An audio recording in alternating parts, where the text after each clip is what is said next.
Antara parameter kewangan yang penting untuk kita pantau ialah nisbah hutang terhadap aset atau dalam bahasa Inggerisnya debt to asset ratio. Nisbah hutang terhadap aset ialah jumlah hutang seseorang dibahagikan dengan jumlah asetnya dan didarabkan dengan 100.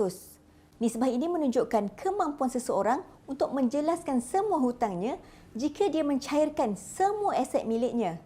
Nisbah hutang terhadap aset yang ideal tidak boleh melebihi 50%.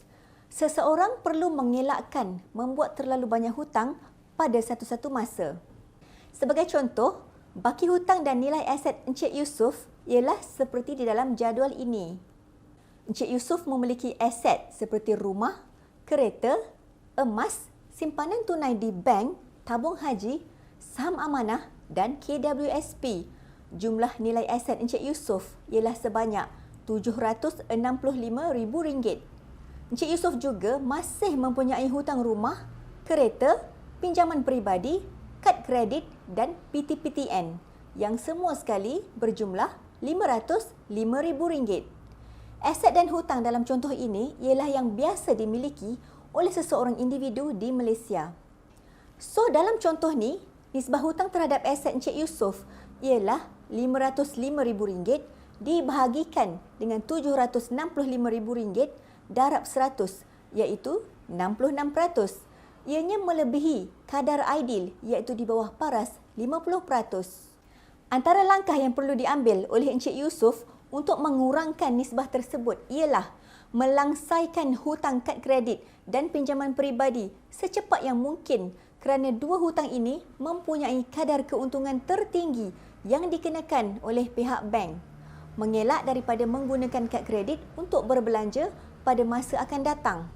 Merekodkan semua perbelanjaan bulanan untuk mengenal pasti peluang-peluang penjimatan yang boleh meningkatkan jumlah simpanan tunai. Menambah jumlah simpanan tunai terutamanya di dalam saham amanah kerana saham amanah memberikan pulangan tertinggi berbanding simpanan yang lain. Mengeluarkan akaun 2 KWSP untuk membayar hutang PTPTN dan pembiayaan rumah supaya lebihan tunai di tangan boleh digunakan untuk meningkatkan jumlah simpanan yang memberi pulangan yang lebih tinggi.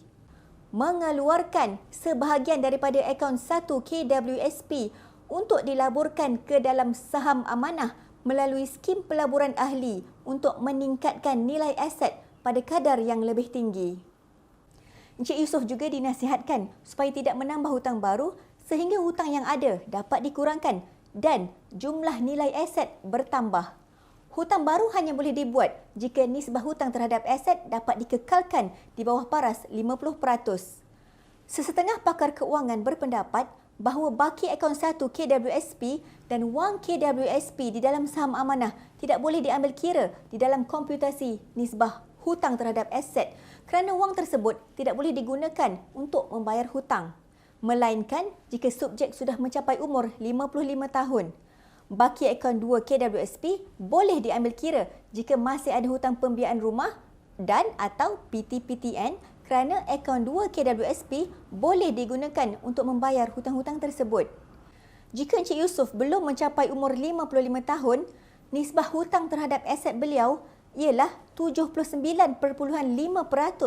Angka ini adalah agak tinggi dan menunjukkan tahap keuangan yang tidak sihat.